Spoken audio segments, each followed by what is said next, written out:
Discuss about the selected response question. तो पहले हम लोग इसका हेडिंग समझ लेते हैं, फिर इसके अंदर की बातें समझेंगे। ओके, सो आपके हेडिंग पे देखो ये दिया गया है सिलेक्टेड और रिस्पॉन्स, मतलब दो वर्ड है। सिलेक्टेड का मतलब होता है जब आपके पास बहुत ऑप्शन होते हैं और आपको उन ऑप्शन में से एक को चूज करना होता है, मतलब एक को आपको सिलेक्ट करना रहता है।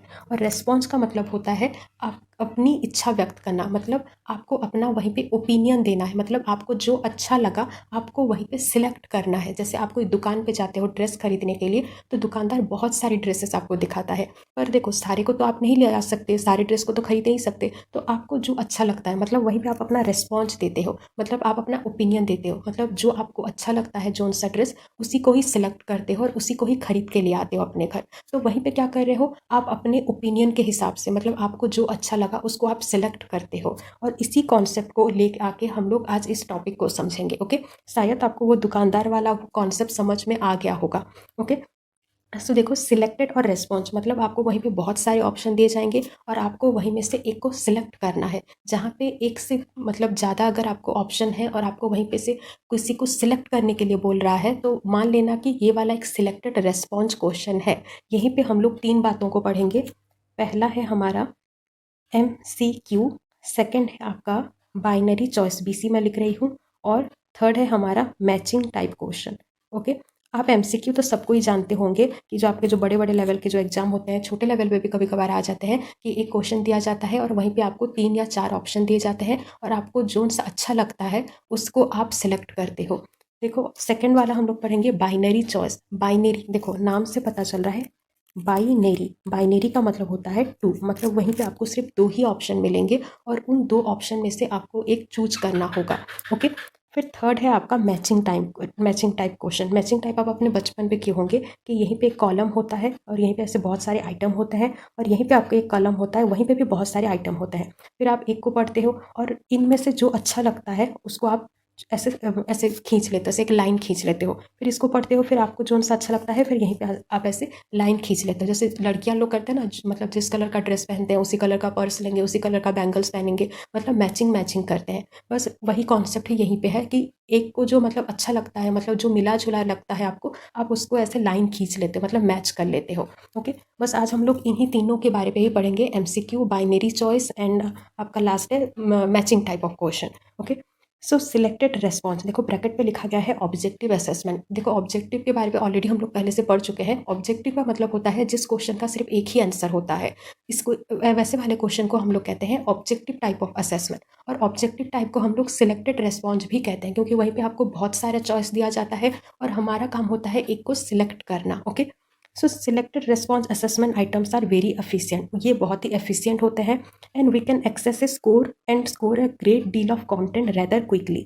जो आपके सिलेक्टेड रेस्पॉन्स क्वेश्चन होते हैं वो बहुत सारे कंटेंट को एक ही बार पे कवर अप कर लेते हैं। जैसे आपके बड़े बड़े एग्जाम होते हैं, जैसे आपके IIT, JEE, मेडिकल या फिर और भी जो बैंकिंग एग्जाम होते हैं, वहीं पे आपके MCQ ही ज़्यादा आते हैं, क्योंकि वैसे बड़े बड़े एग्जाम पे बहुत सारे आपके सिलेबस होते हैं और वहीं पे अगर सपोज वो ऐसे टाइप क्वेश्चन ऐसे वाला आ गया तो ज़्यादा कंटेंट को वो लोग कवर अप नहीं कर पाएंगे। तो कंटेंट को कवर अप करने के लिए ही ऐसे selected response type of question डाला जाता है। ओके, देन है the term objective refers to the fact that each question has a right and wrong answer and that they can be impartially score. Objective type पे क्या होता है, आपको एक क्वेश्चन दिया जाता है और वहीं का सिर्फ एक ही आंसर होता है और आपको जो अच्छा लगता है, मतलब जो लगता है कि ये वाला करेक्ट हो सकता है, उसको आप सेलेक्ट करते हो। ओके, then है before we write the assessment item we should create a blueprint that outline the content area and the cognitive skill we are targeting। तो देखो ब्लूप्रिंट शायद आप पढ़े होंगे, आप इंग्लिश पेडागोजी अगर पढ़े होंगे तो वहीं पे मैं ब्लूप्रिंट के बारे में बताई हूँ। ब्लूप्रिंट का मतलब होता है टीचर जब फाइनल क्वेश्चन बनाते हैं, मतलब आपका जो मेन क्वेश्चन होता है, MQ में लिख रही हूँ मेन क्वेश्चन बनाने से पहले टीचर क्या करते हैं, एक ब्लूप्रिंट बनाते हैं। ब्लूप्रिंट पे क्या क्या होता है, सपोज आप मान लो आप एक साइंस टीचर हो, ओके, और आपके साइंस पे 5 यूनिट है। तो क्वेश्चन बनाने से पहले आपको ये तो पता होना चाहिए ना कि कौन से यूनिट से कितने क्वेश्चन आएंगे। तो ये पहले ना टीचर डिसाइड करता है कि कौन से यूनिट से कितने क्वेश्चन आएंगे, कितने क्वेश्चन का कितना मार्क्स होगा, मतलब आपके जो ऐसे क्वेश्चन आते हैं वो कौन से टॉपिक से मैं लाऊंगी।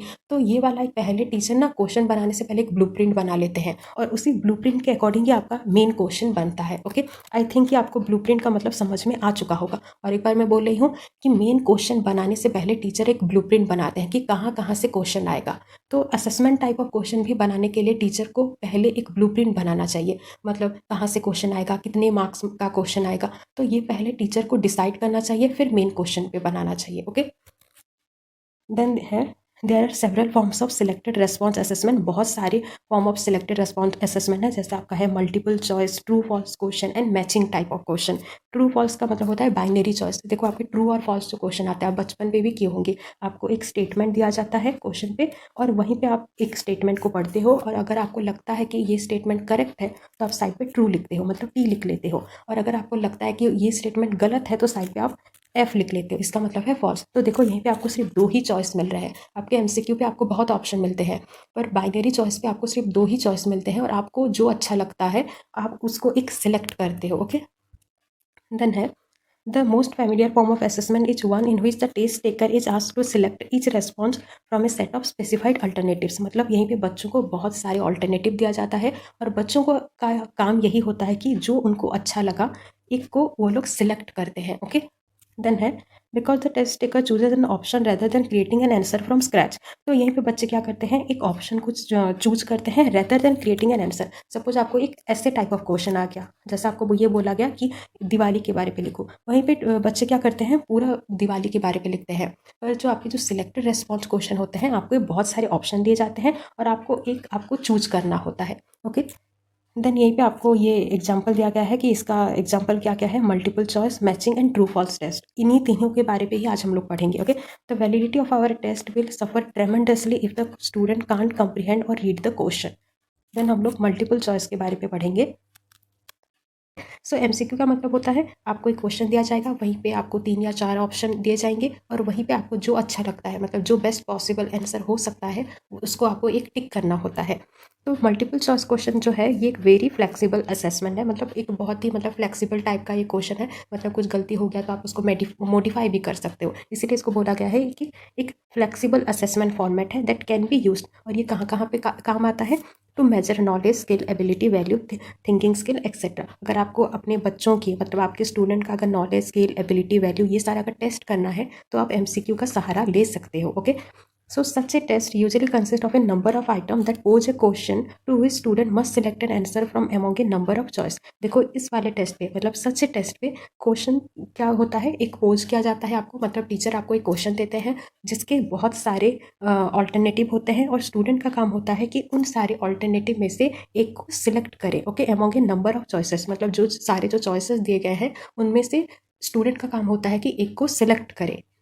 देन है multiple choice is a form of assessment. ये एक फॉर्म ऑफ असेसमेंट है जहाँ पे बच्चों को ये दिया जाता है, मतलब बोला जाता है कि जो बेस्ट पॉसिबल आंसर है उसको आप टिक करो, मतलब सिलेक्ट करो। Ask to select the best possible answer out of the choices, मतलब जितने भी आपको चॉइसेस दिए गए हैं, जो आपको बेस्ट पॉसिबल आंसर लगा उसको आप सिलेक्ट करो। Okay, there are several advantages to multiple choice test. Then है multiple choice test often require less time to administer for a given amount of material than on requiring written responses. तो देखो ये बहुत ही ना मतलब manageable भी है। जैसे आपके एमसीक्यू अगर सपोज क्वेश्चन आ गए हैं तो टीचर को बहुत ही कम टाइम लगता है उसको चेक करने में, क्योंकि उनको भी पता है कि एक क्वेश्चन का सिर्फ एक ही आंसर होगा। अगर सपोज मान लो ऐसे टाइप का क्वेश्चन है तो टीचर को पूरा लाइन बाय लाइन पढ़ना होता है, पर एमसीक्यू पे क्या, मतलब क्वेश्चन मतलब एक का सिर्फ एक ही आंसर होगा, मतलब वो झट से वो चेक कर लेते हैं, इसीलिए बोला गया कि it require less time to administer. Okay, then है दे आर ऑब्जेक्टिवली स्कोर, मतलब आइदर करेक्ट होगा या फिर इनकरेक्ट होगा, वहीं पे आप ऐसे स्टेप मार्किंग आप नहीं दे सकते। ओके, आइदर आपका पूरा गलत होगा या फिर पूरा सही होता है। They are easy to automate, they are quick to respond, बहुत ही कम टाइम पे आप उसको रेस्पॉन्ड भी कर सकते हो, मतलब आप झट से आंसर दे भी सकते हो। पर अगर सपोज आपको जैसे आपको कोई ऐसे टाइप ऑफ क्वेश्चन दिया गया तो आपको मिनिमम 15 से 20 मिनट लगते हैं, क्योंकि ऐसे टाइप पे जनरली आपको 5 या 6 पेज लिखना होता है, तो 15-20 आधा घंटा लगता है। पर एमसीक्यू पे क्या, एक क्वेश्चन को आप 1 मिनट पे कुछ सेकंड पे भी आप उसको कंप्लीट कर सकते हो। सो इसीलिए बोला गया है कि they are quick to respond, they are easy to analyse. Then है multiple choice test item sell advantages. जैसे आपका पहला है वर्साटिलिटी। वर्साटिलिटी का मतलब होता है आप ये सिलेक्टेड रेस्पॉन्स क्वेश्चन के जरिए आप बच्चों के बहुत सारे स्किल को भी टेस्ट कर सकते हैं। जैसे आपका है बेसिक रिकॉल टू एप्लीकेशन, जैसे आप अगर छोटे वाले क्लास पे हो तो वहीं पे एमसीक्यू जो क्वेश्चन आता है वहीं पे मतलब बहुत ही सिंपल रिकॉल का क्वेश्चन होता है, मतलब बच्चे अगर थोड़ा याद कर लिए तो वो क्वेश्चन का आंसर वो लोग दे सकते हैं। और जो आपके जो हायर लेवल के जो एग्जाम होते हैं जैसे आपके मेडिकल, आईआईटी, वहीं पे ऐसे सिंपल क्वेश्चन नहीं आता है जहाँ पे आपको सिर्फ बेसिक रिकॉल करना होता है। वहीं पे आपको थोड़े वो कंफ्यूजिंग क्वेश्चन आते हैं, थोड़े एनालाइजिंग क्वेश्चन आते हैं, थोड़े एप्लीकेशन क्वेश्चन आते हैं। मतलब अगर आप उस टॉपिक को अगर समझे होगे, एनालाइज किए होगे, तभी आप उस क्वेश्चन को आंसर दे पाओगे। तो यहीं पे बच्चों के बहुत सारे स्किल का भी टेस्ट होता है। ओके, इसीलिए लिखा हुआ है can be written to access various level of learning outcome from basic recall to application analysis and evaluation. Okay, so आपका सेकंड है रिलायबिलिटी। रिलायबिलिटी का मतलब होता है भरोसामंद है, मतलब इसके ऊपर आप भरोसा कर सकते हो, मतलब इसके बेसिस पे आप एक बच्चे को जज कर सकते हो कि हाँ ये पढ़ाई पे अच्छा है, ये पढ़ाई पे अच्छा नहीं है। ओके, देन थर्ड है आपका वैलिडिटी। वैलिडिटी मतलब ये चारों तरफ एक्सेप्टेबल है, मतलब जैसे एमसीक्यू को मतलब एक वैलिड माना गया है, आपके ट्रू फॉल्स को एक वैलिड माना गया कि हाँ ये एक ऐसा क्वेश्चन होता है और यहीं से आप बच्चों की लर्निंग को आप एक्सेस कर सकते हो। ओके, वैलिडिटी का मतलब होता है ये एक्सेप्टेबल है। देन है आपका बाइनरी चॉइस। देखो नाम से पता चल रहा है बाइनरी। बाइनरी का मतलब होता है दो, और चॉइस मतलब आपको सिर्फ दो ही चॉइस दिए जाएंगे। जैसे आपके एमसीक्यू पे 3-4 आपको चॉइस मिलते थे, पर बाइनरी चॉइस पे आपको सिर्फ दो ही चॉइस मिलते हैं। इसका एग्जाम्पल है फैक्ट और ओपिनियन। जैसे आपको कुछ स्टेटमेंट दिया जाता है और वहीं पे आपको लिखा होता है कि ये फैक्ट है या ओपिनियन है, या फिर ये एक एग्जाम्पल है या फिर नॉन एग्जाम्पल है, ये ट्रू है या फिर फॉल्स है, या फिर यस है या फिर नो, या फिर करेक्ट और इनकरेक्ट। मतलब आपको एक स्टेटमेंट दिया जाएगा और आपको इस बेसिस पे आपको आंसर देना होता है। ओके, जो क्वेश्चन पूछा होगा, तो जहाँ पे आपको सिर्फ दो ही चॉइस मिलेंगे और आपको उन दोनों में से एक को चूज करना होता है, वैसे वाले क्वेश्चन को हम लोग कहते हैं बाइनरी चॉइस क्वेश्चन। तो देखो इस वीडियो पे हम लोग सिर्फ कैसा कैसा टाइप का क्वेश्चन होता है सिर्फ उसी के बारे पे ही पढ़ रहे हैं। पहला हम लोग पढ़े एमसीक्यू, जहाँ पे 4 ऑप्शन दिए जाते हैं और बच्चों को एक को सिलेक्ट करना होता है, उसको हम लोग कहते हैं एमसीक्यू। बाइनरी चॉइस पे हम लोग ये पढ़ रहे हैं कि जिस क्वेश्चन पे सिर्फ आपको दो ही चॉइस मिलते हैं। Okay, so an advantages of binary choice would be that it is fast. तो देखो ये वाला बहुत फास्ट होता है। जैसे आपके एमसीक्यू पे होता है, आपके एक क्वेश्चन पढ़, एक बच्चा एक क्वेश्चन पढ़ेगा, फिर 4 ऑप्शन पढ़ेगा, तो थोड़ा टाइम टेकिंग भी है। पर आपके जो बाइनरी चॉइस होते हैं, बस आपको एक स्टेटमेंट दिया जाता है और वहीं पे आपको कोई ऑप्शन पढ़ना नहीं होता है, बस आपको स्टेटमेंट पढ़ना है। करेक्ट है तो येस, और अगर इनकरेक्ट है तो यहाँ फिर नो लिख दोगे, या फिर ट्रू और फॉल्स पूछा होगा तो ट्रू फॉल्स। मतलब यहीं पे आपको मतलब ज़्यादा टाइम नहीं लगता है, बहुत फटाफट इसका क्वेश्चन का आंसर दे सकते हो आप। तो इसीलिए इसका ये एक एडवांटेजेस है कि it is very fast and student can answer many question in a short amount of time. बहुत कम टाइम पे बच्चे बहुत सारे क्वेश्चन का आंसर दे सकते हैं। Easily used for assessing higher level reasoning and critical thinking. ये कहाँ पे यूज आता है? जब हम लोग बच्चों की हायर लेवल ऑफ रीजनिंग या फिर क्रिटिकल थिंकिंग को एक्सेस करना चाहते हैं। देन है मोर रिलायबल। ये बहुत ही रिलायबल है then other selected response item. जो हम लोग जो बाकी जो पढ़े हैं, जो मल्टीपल चॉइस, आपका मैचिंग टाइप जो पढ़े, मैचिंग टाइप अभी हम लोग पढ़ेंगे, तो उन सारे में से ये बाइनरी चॉइस सबसे रिलायबल है, मतलब सबसे भरोसामंद है। देन है a disadvantages of binary choice. एक मिनट रुक जाओ, यहीं से ही पढ़ लेते हैं। A disadvantages of binary choice would be that a student has a 50 out of 50 chance to get the correct answer. तो इसका एक डिसएडवांटेजेस है कि बच्चे यहीं पे 50 से 50 ला सकते हैं, मतलब फुल से फुल स्कोर कर सकते हैं, जो कि अच्छी बात नहीं है। देखो मार्क्स फुल से फुल लाना अच्छी बात है, पर ये कभी कभार क्या करते हैं, बच्चों को थोड़े मतलब ऐसे कर देते हैं कि हाँ हमसे तो होगा और पढ़ने की कोई ज़रूरत नहीं है। बहुत बच्चे ऐसे मतलब थोड़ा बहुत ही खुश हो जाते हैं और वो लोग आगे के बारे में और नहीं सोचते हैं, तो ये एक डिसएडवांटेजेस भी है। Then however the more question on a binary choice test the greater the accuracy. जितना हम क्वेश्चन डालेंगे उतना ही मतलब बच्चों की एक्यूरेसी का आपको पता चलेगा कि कितना टाइम पे वो कितना बच्चा कितना सही कर पा रहा है। अगर आप 10 क्वेश्चन दोगे तो वहीं से आपको कोई एक्यूरेसी नहीं मिलेगा। मिनिमम अगर आप कोई अगर टेस्ट करना चाहते हो, मिनिमम 50-60 क्वेश्चन होने चाहिए अगर आप बाइनरी चॉइस टाइप का क्वेश्चन डालना चाहते हो। Make sure that it measure their knowledge and that no question confuse the student and those who are guessing will have a tough time. आपको ऐसा वाला क्वेश्चन देना चाहिए जो मतलब वाहियात क्वेश्चन ना हो, मतलब ज़्यादा कोई कंफ्यूजिंग या फिर आउट ऑफ सिलेबस ऐसा क्वेश्चन ना दो जो बच्चों को डीमोटिवेट करे। ओके, देन है guideline for binary choice item. अगर एक टीचर अगर बाइनरी चॉइस टाइप का क्वेश्चन बना रहे हैं तो उनके दिमाग में क्या क्या रहना चाहिए।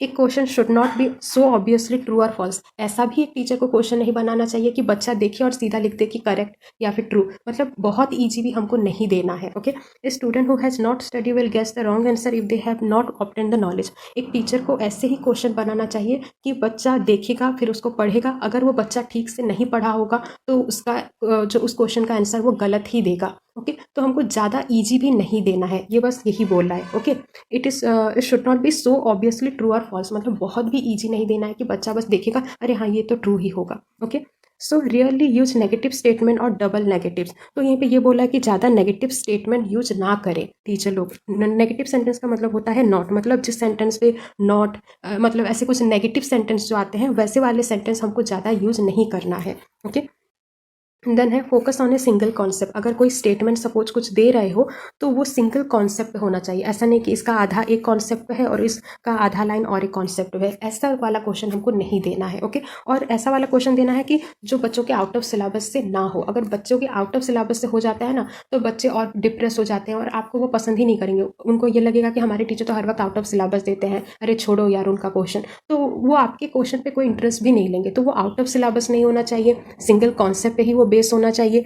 Then है the presence of two concepts in a statement regardless if both are true or both are false is very difficult for a student to answer। जब हम लोग एक जगह पे मतलब एक ही स्टेटमेंट पे जब दो कॉन्सेप्ट डाल देते हैं, सपोज आधा लाइन एक कॉन्सेप्ट है और आधा लाइन और एक कॉन्सेप्ट है, तो बच्चों को बहुत ही डिफिकल्ट लगता है ऐसे वाले क्वेश्चन के आंसर देने के लिए। Then have approximately equal number of true and false statement. It doesn't have to be exactly half but should be close। यहीं पे ये बोला है कि जैसे आप 10 क्वेश्चन दिए हो बाइनरी चॉइस का, तो ऐसा नहीं कि पूरा 5 ट्रू होना चाहिए और 5 फॉल्स होना चाहिए, एग्जैक्टली ऐसे मत करो। हाँ, अप्रॉक्सीमेटली आप कर सकते हो कि 4 अगर सपोज ट्रू वाले स्टेटमेंट है तो 6 आपके फॉल्स स्टेटमेंट, मतलब आपको अप्रॉक्सीमेटली रखना है, ऐसा नहीं कि पूरा आधा ट्रू होगा आधा फॉल्स होगा। ओके, देन आपका थर्ड है matching type of question. Matching type of question पे क्या होता है, आपके यहीं पे आपके कुछ कॉलम दिए जाते हैं और यहीं पे आपके कुछ कॉलम दिए जाते हैं और यहीं पे बहुत सारे आपके आइटम होते हैं, यहीं पे भी आपके बहुत सारे आइटम होते हैं और आपको एक पहले पढ़ते हो, फिर जोन सा यहीं से कुछ अच्छा लगता है, मतलब वो मिला जुला हुआ लगता है, फिर हम लोग ऐसे गाड़ी ऐसे खींचे, ऐसे एक लाइन खींच लेते हैं, वैसे वाले को हम लोग कहते हैं matching type of question. The 4 major type of objective question include multiple choice, true false, fill in the blanks and matching type. जो ऑब्जेक्टिव टाइप ऑफ क्वेश्चन का मतलब क्या है, जिस क्वेश्चन का सिर्फ एक ही आंसर होता है, वैसे वाले क्वेश्चन को हम लोग कहते हैं ऑब्जेक्टिव टाइप ऑफ क्वेश्चन। तो आपके ये क्या क्या एग्जांपल है ऑब्जेक्टिव टाइप पे, multiple choice, true false, fill in the blanks and matching type. Matching type का मतलब क्या है, कंसिस्ट ऑफ ए कलम ऑफ आइटम, स्टिमुली अगर याद नहीं आया तो यहीं पे आइटम लिख लेना। okay, consist of column of item presented on the left side of the exam page and a column of responses placed on the right side of the page. Student are required to match the response associated with the given item. तो यहीं पे ये बोला है कि exam के जो paper होता है यहीं पे लेफ्ट साइड पे एक होता है, मतलब एक कलम होता है और वहीं पे बहुत सारे आइटम होते हैं, फिर राइट साइड पे बहुत सारे आपके आइटम होते हैं और आपको जो सा मिला जुला हुआ लगता है आप उसके मतलब जो एसोसिएटेड आपको लगता है उसको आप ऐसे लाइन खींच लेते हो। ओके, देन है matching items have several advantages. Matching जो ये क्वेश्चन टाइप है इसके बहुत सारे एडवांटेजेस हैं। They require short period of reading and response time, बहुत ही कम टाइम पे बच्चे बहुत सारे क्वेश्चन भी दे पाएंगे। देन है provide highly reliable test score, provide scoring efficiency and accuracy. They are a great at allowing teachers the ability to ask a number of question in a short amount of time. Teacher को भी बहुत ही आसानी हो जाती है क्योंकि एक time पे वो बहुत सारे कॉन्टेंट को कवर कर सकते हैं, एक टाइम पे बहुत सारे क्वेश्चन भी पूछ सकते हैं। Then है allow for greater flexibility and accuracy in counting the learner's score, given objective assessment of the learner's knowledge. At their most useful when used in area mostly dealing with facts। जितना आपको याद रहा 3-4 लिख लेना। Least chance of guessing the correct answer compared to other question type। यहीं पे थोड़ा क्या होता है, थोड़ा गलती होने का थोड़ा ज़्यादा चांस होता है। Least chance of guessing the correct answer compared to other question type। Then है आपका this type of question are quite useful for student with a low reading ability। जिस बच्चे मतलब ज़्यादा नहीं पढ़ सकते हैं, उनको थोड़ा पढ़ाई मतलब पढ़ने में थोड़ा दिक्कत आती है। बहुत बच्चे होते हैं कि एग्जाम पे क्वेश्चन उतना पढ़ नहीं पाते हैं और लिख नहीं पाते हैं, तो जिन बच्चे का वैसा कुछ प्रॉब्लम है तो ये वाला बहुत सही होगा क्योंकि बहुत कम पढ़ना होता है यहीं पे। ओके, सो आई होप कि आपको वीडियो अच्छा लगा होगा। तो देखो यहीं पे कोई ज़्यादा मतलब कोई रॉकेट साइंस वाली कोई बात नहीं थी, बस आपको 3 या 4 पॉइंट आपको ध्यान रखना है। जैसे सिलेक्टेड रेस्पॉन्स का मतलब क्या है, सिलेक्टेड रेस्पॉन्स का मतलब होता है जिस क्वेश्चन को का हमको बहुत सारा ऑप्शन दिया जाता है और उस ऑप्शन में से हमको जो अच्छा लगता है, मतलब जो बेस्ट पॉसिबल आंसर हमें लगता है, हम लोग उसको एक सिलेक्ट कर लेते हैं। और इसके अंडर हम लोग 3 बातें पढ़े, जैसे आपका है MCQ पढ़े, फिर हम लोग पढ़े कि बाइनरी चॉइस पढ़े हम लोग, देन हम लोग थर्ड पढ़े matching type of question. Okay, ये बहुत ही ईजी है, आप ऐसा वाला क्वेश्चन बचपन से कर रहे हो। सो आई होप कि वीडियो आपको अच्छा लगा होगा। Thank you.